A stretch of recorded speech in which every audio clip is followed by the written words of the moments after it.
today we would start the process of oogenesis. Last class we have discussed the process of spermatogenesis, that is process of production of sperm. Now this is the second half of gametogenesis, that is spermatogenesis would occur in the case of males and oogenesis would occur in the case of females. So a process of production of egg would be known as oogenesis, but the first point is that it is a discontinuous process. Now, last class we have discussed that spermatogenesis is a continuous process, which means once a male attains puberty and its testes become functional, that testis would start producing sperm and it would continue producing sperms up till the death of that individual. But here we have written that oogenesis is a discontinuous process, which means it would start before the birth of the female. That is the highlighting point in this process. That is, the oogenesis process would occur in 3 phases.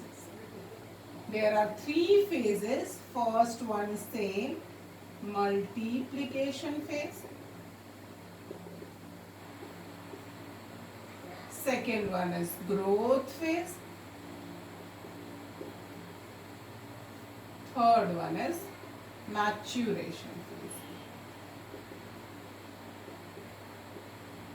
So, now we would see that oogenesis is a process in which there are 3 phases. Multiplication phase, in this phase there is mitotic division. That is, increase in number of cells by the process of mitosis. That is, equational division would occur in the multiplication phase. Growth phase here occurs due to vitellogenesis. So, growth, as we know, is the increase in the accumulation or increase in the cytoplasmic content of the cell. Here, that increase in that cell is due to vitellogenesis, which is a process of synthesis of yolk. So, due to yolk, more and more yolk synthesis and more yolk concentration, accumulation, the size of the cell increases during the growth phase. And ultimately, in the multiplication phase, there is meiotic division or reductional division, by which the gametes, which are haploid, that is egg cells, are produced. So now we would start up with the oogenesis process. So fetal life, the oogenesis would start once that female embryo is formed, not when she is taken birth. It is starting at the fetal life or during the embryonic development, first month of embryonic development or fetal development. There are 1700 primary follicles in the ovaries. So we can say these 1700 primary follicles, which are present during the first month of embryonic development, and now this would start the multiplication phase. These primary follicles during the second month converts into 7 lakh primary follicles. So there is a rapid increase, which up till 5th month becomes 5 million primary follicles. There is a huge increase in the number of follicles, and up till the 7th month there is a slight decrease in the number of follicles. It becomes 2 million, and this decrease is due to atresia. Now imagine, atresia is death of cells or loss of cells due to lack of poor nourishment. So atresia is loss of cells due to poor nourishment. So just imagine that the fetal cell, which is not developed, it is now growing or developing, it is dependent on mother for the nourishment. So the million number of cells would not get proper nourishment, hence there is a decrease in the number of primary follicles, which till birth becomes 1 million, and up till puberty it is only 60 to 80,000 primary follicles. So now we can say these 60 to 80,000 primary follicles are left when that female would reach puberty, that is approximately 11 to 14 years of age. When she attains puberty, she has these primary follicles.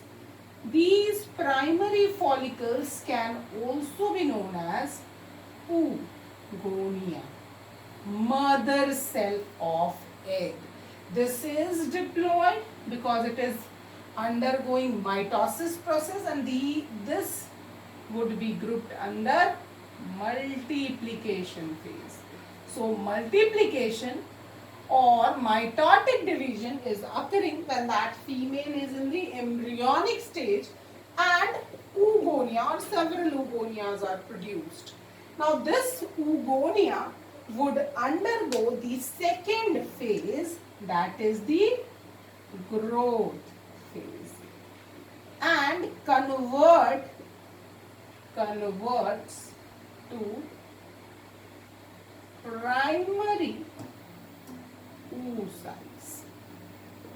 So the first cell after growth phase that is produced is known as primary oocytes. That is also diploid in nature because in the growth phase there is no division, only vitalogenesis or accumulation of more and more yolk would increase the size of the cell. So this growth phase, these primary oocytes are actually arrested, because once we say that child has taken birth, it would arrest, that cells or that follicles would get arrested in diploid phase of prophase 1 of meiosis 1. So now we can say after this growth phase, these primary oocytes would enter into the maturation phase, and in this maturation phase, it would start that maturation phase, but it is arrested in the diploid stage of prophase 1 of meiosis 1 when that girl child has taken birth. After birth, it remains arrested from 0 years up till that girl attains puberty. Once that girl attains puberty, this maturation phase would again start. So this again starts division and completes meiosis 1 to produce secondary oocyte. So next production or the cell which is produced after primary oocyte. So imagine these are primary oocytes. They would produce secondary oocytes which is haploid in nature. This was diploid in nature. So meiosis 1 reductional division would produce secondary oocyte and first polar body. Why first polar body is produced? So we would say here there is unequal division of cytoplasm. So division of nucleus is reductional because this is meiosis 1, and the cytoplasmic division is unequal. So a cell would attain all the cytoplasm and it would become secondary oocyte, and the next cell in which minimum amount of cytoplasm is left, it is called the first polar body. Now, this would again, this secondary oocyte again get arrested in metaphase 2 of meiosis 2, because we are saying maturation phase would include both meiosis 1 and meiosis 2.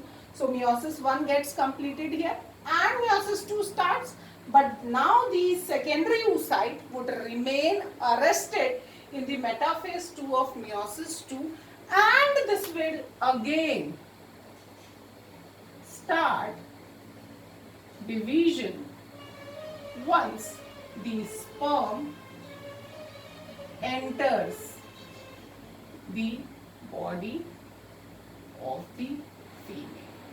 So, when the sperm is detected nearby the secondary oocytes, it completes the meiosis 2 process. After completion of meiosis 2, there is production of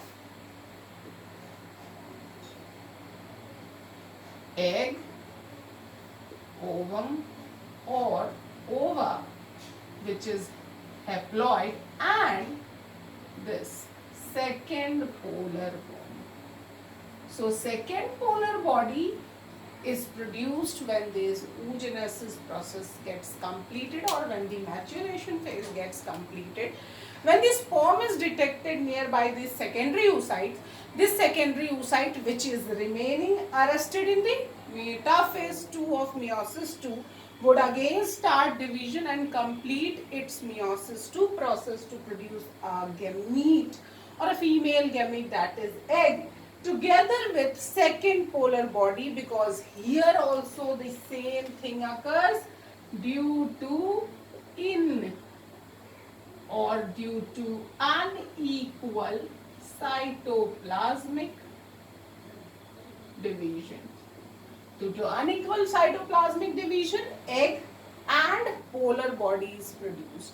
Now, this whole process is discontinuous because it is starting before the birth of the female and getting arrested at several phases, and hence it is not continuous. So we would say in females this process or reproductive age, that means in females there is a reproductive age which would start from menarche, that is onset of menstrual cycle. So we would say in case of males there was no reproductive cycle linked with the process of gametogenesis, but in the case of female there is a cycle or a reproductive cycle that is called menstrual cycle, which is linked with the oogenesis or the gamete production process. Here this reproductive age of female starts from the starting of this menstrual cycle, which is attained at the puberty. So menarche is the onset of menstrual cycle and it lasts up till menopause, that is offset or finishing of menstrual cycle.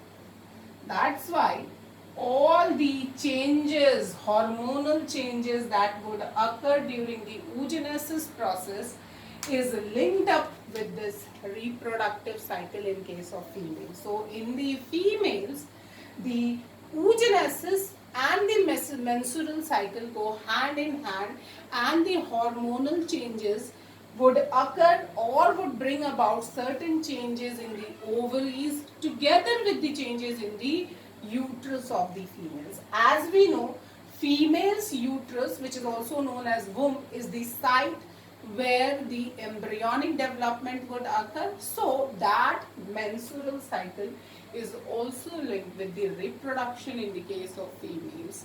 So this is the process of oogenesis. In the next video we would see this process would occur inside the ovary. So what are the changes that would occur in the ovary during the upgoing of this oogenesis as well as the menstrual cycle.